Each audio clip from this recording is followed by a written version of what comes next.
Mga master na yung nag-message po sa atin, siya po ay nakapasok sa DepEd October 2022 pero hindi daw po siya kasali sa listahan ng mga eligible personnel sa PBB nila dahil yung rason ay dapat daw nasimulan niya yung school year 2022 hanggang sa 2023. Yun kasi yung basis para sa PBB 2022.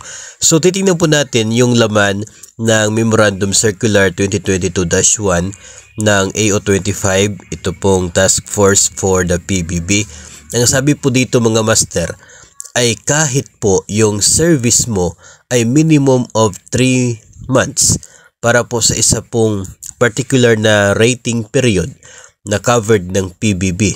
Kahit minimum of 3 months lamang po, eligible ka sa ito pong prorated na performance-based bonus. Basta ang dahilan ng pagiging 3 months service mo ay ito po, being a newly hired employee, which is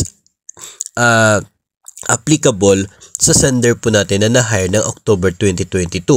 Dahil newly hired siya, hindi niya nakumpleto yung buong school year, pero meron siyang at least 3 months of service.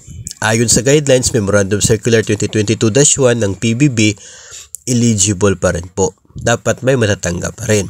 Ang problema lamang ngayon, dahil hindi siya kabilang doon sa listahan ng mga eligible personnel submitted sa PBB Secretariat at sa DBM na siya pong kasali sa mabibigyan ng budget para sa PBB ng kanila pong division o kanila pong paaralan.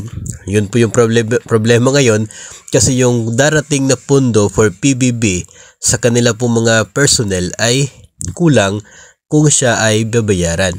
Kasi nga doon sa listahan na basis ng funding ay hindi included yung pangalan niya. Kasi yung reason daw ay dapat na simulan niya yung school year.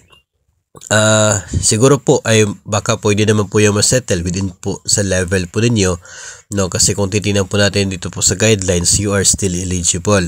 So dapat sana meron kang PBB. So siguro at least hopefully na masettle po yan within po sa level ng division po ninyo. Refer nyo na lamang po sa mga kinauukulan, proper offices dyan po sa inyo para mabigyan po ng solusyon. Pero sa case na itong mga master, gusto po nating ipaklaro na provided po sa guidelines na yon na kahit hindi ka umabot ng 9 months of service, basta yung mga nakalista doon including sa pagiging newly hired, yun po yung basis kung bakit hindi mo na kumpleto yung isa pong rating period.